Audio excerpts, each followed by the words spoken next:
recipe update. This is my oat patty recipe, and I'm going to chill it overnight, and I have it on a glass cutting board, and I want it to get very compressed and compacted. I have 2 glass cutting boards, so I placed another cutting board on top and pressed it down to compact it and make it smooth. I will refrigerate it overnight, and we'll see if this turns out the way I hope. I want to be able to cut heart-shaped little patties for a little girl I'm making this for. Her name is Artie.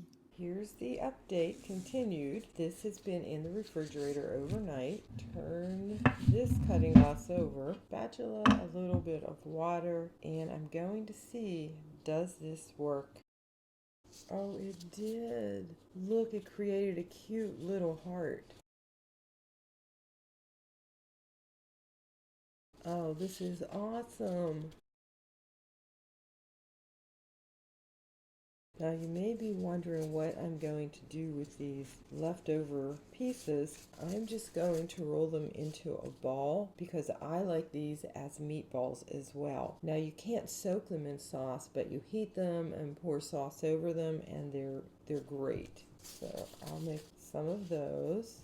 Now these are a little thicker than what I would like. I'm just going to flatten them a little bit. A little water on my spatula, that'll help it not stick with this. And that's more the thickness that I have in mind. The rest of the patties I'm going to cut in circles.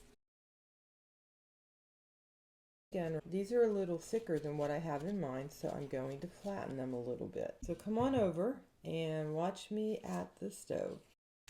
As you can see, I am frying them in a little bit of oil. However, you can easily bake these as well.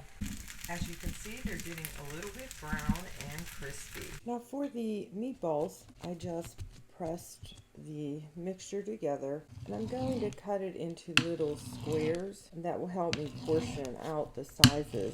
These I'm also going to fry, but with a little bit more oil than I am the patties, and I will of course show you. I wanted to mention that if while you're making the balls they start sticking in your hands, just dip your fingertips in a little bit of water and it will help make the edges nice and smooth.